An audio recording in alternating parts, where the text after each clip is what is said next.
beliau adalah sebagai pahlawan yang diberikan kekuasaan oleh Sultan Aceh pada waktu itu untuk memimpin armada Laksamana. Sebagai seorang Laksamana tentunya beliau memimpin pasukan. Jadi kalau kondisi sekarang sebagai angkatan laut memiliki kekuatan-kekuatan yang besar sehingga mampu menjaga perairan batas-batas wilayah daripada kerajaan Aceh pada waktu itu.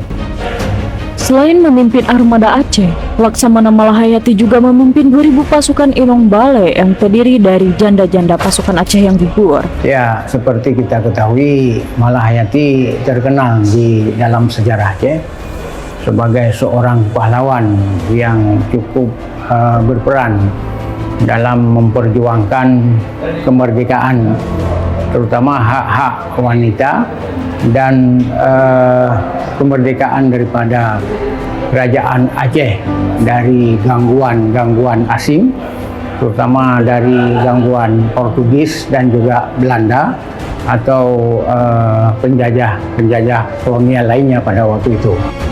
Laksamana Malahayati turut bertempur di garis depan melawan kekuatan Portugis dan Belanda yang hendak menguasai jalur Selat Malaka. Di bawah kepemimpinan Malahayati, Angkatan Laut Kerajaan Aceh terbilang besar dengan armada yang terdiri atas ratusan kapal perang. Banyak orang asing yang ingin datang, bukan hanya mereka berdagang dengan Aceh, tetapi juga ada misi-misi lain, ingin menguasai Aceh. Cornelis de Houtman mencoba untuk mengganggu kekuasaan Aceh pada tahun 1599. Alih-alih bisa menguasai Aceh, armadanya malah porak-poranda diserang armada Laksamana Malahayati. Bahkan Cornelis de Houtman sendiri meninggal pada saat pertempuran 1 lawan 1 melawan Laksamana Malahayati.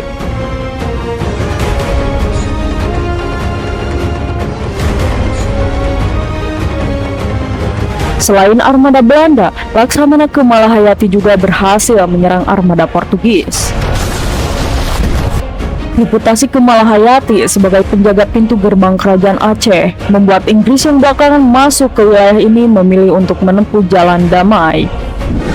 Laksamana Malahayati diangkat menjadi Komandan Protokol Istana Darudunia pada Kerajaan Aceh Darussalam. Jabatan sebagai Komandan Protokol Istana bagi Malahayati merupakan jabatan yang tinggi dan terhormat. Sebagai seorang kepercayaan Sultan, sebagai seorang protokolor kerajaan, itu adalah orang yang hebat, artinya memiliki kemampuan, terutama kemampuan di dalam berbahasa juga. Saya pikir kalau orang asing yang datang harus berkomunikasi dengan bahasa asing. Dalam hal ini Malahayati juga memiliki kemampuan dalam berbahasa asing.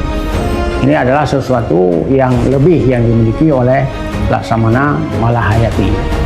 Di samping hal-hal lain adalah masalah keahlian di dalam menata.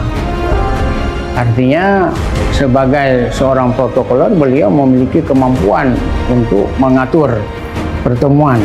Jadi sebagai tokoh negosiasi yang ulung pada waktu itu. Jadi seorang tamu yang ingin datang harus berjumpa dengan beliau, kemudian beliau yang mengatur mempertemukan dengan Sultan. Dari kisah hidupnya Malahayati ada banyak hal yang dipelajari, diantaranya terkait penggunaan kekuatan berbasis maritim dalam menjaga kedaulatan dan membangun perekonomian serta pembangunan infrastruktur maritim, diplomasi maritim, dan kekuatan armada laut.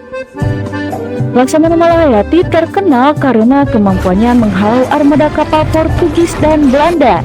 Dia juga terkenal ulung dalam berdiplomasi sehingga Kesultanan Aceh dapat bekerja sama dengan Inggris dan Turki untuk menjaga Selat Malaka dari ancaman Portugis. Laksamana Malahayati reputasinya tidak terbantahkan dalam sejarah maritim di Indonesia. Malahayati banyak terlibat dalam sejumlah pertempuran laut dan ekspedisi militer skala besar. Bahkan memimpin Laskar Inong Bale mengalahkan kapal Belanda dan membunuh komandan kapalnya Cornelis de Houtman pada tahun 1599. Bahkan TNI Angkatan Laut sudah lama menjadikan sosok Malahayati sebagai inspirasi, salah satunya saat membentuk Korps Wanita Angkatan Laut. Banyak catatan orang asing tentang Malahayati. Kehebatannya memimpin sebuah angkatan perang ketika itu diakui oleh negara Eropa, Arab, Cina, dan India. Namanya sekarang melekat pada kapal perang RI, yaitu KRI Malahayati, nama kampus, nama pelabuhan, nama jalan, nama rumah sakit, dan bahkan lukisannya diabadikan di Museum Kapal Selam Surabaya. Hal tersebut membuat Malahayati merupakan sosok inspirasi bagi para pelaut dan pemimpin maritim bahkan hingga saat ini. Nah, dengan begitu Malahayati membuktikan bahwa perempuan dapat berperan penting di militer dan maritim, mengajarkan keberanian tanpa batas, mencintai dan mempertahankan budaya Aceh, memimpin dengan keahlian dan strategi melawan penjajah, menegaskan pentingnya kepemimpinan baik dan keterampilan strategis, serta menunjukkan semangat perlawanan dan ketangguhan dalam menghadapi kolonialisme, memberikan peringatan penting untuk bersatu dan berjuang menjaga keutuhan wilayah bangsa serta melawan ancaman dari luar.